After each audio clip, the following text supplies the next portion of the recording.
Ассаламу алейкум, рахматуллахи баракату. Сарик Халбехкой. Вот мы с коллегами только что вышли из СИЗО, общались с нашими подзащитными. Они сделали заявление, которое мы хотим зачитать общественности.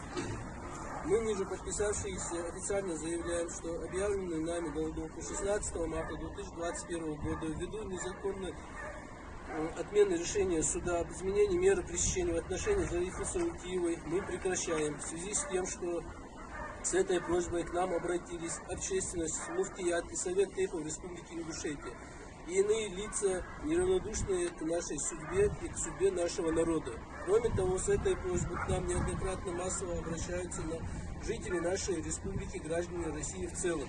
С просьбой прекратить голодовку нас настоятельно просят наши защитники, всячески уговаривают нас об этом.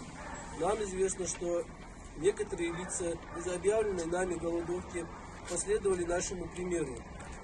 Мы всегда призывали всех к соблюдению закона, никогда не хотели нарушения порядка, в каком бы то ни было виде. На сегодняшний день мы делаем этот шаг из-за уважения ко всем обратившимся к нам. И в первую очередь из-за уважения к нашим защитникам.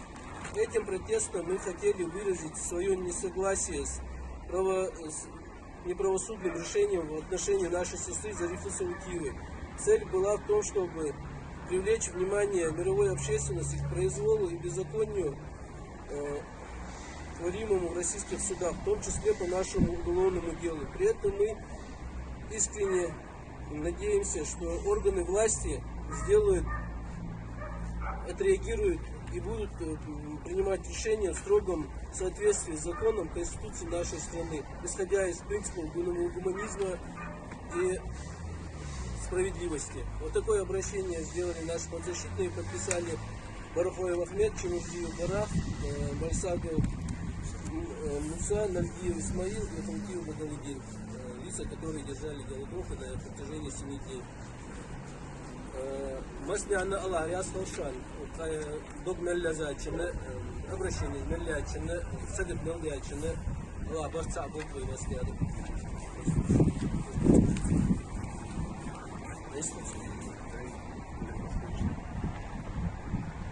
Но мы коллективно все-таки смогли убедить наших подзащитных, как бы это не было тяжело.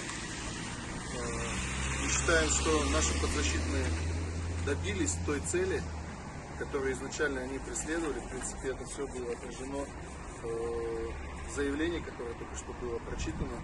Это было коллективное, общее решение. Вот, слава Богу, что это произошло. Камень с плеч, так скажем, упал.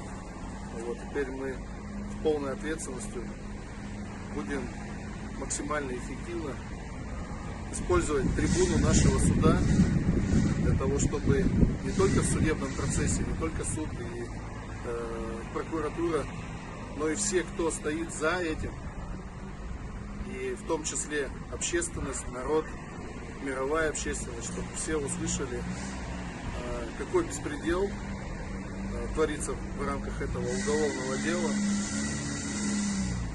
Поэтому дай Бог, чтобы все получилось.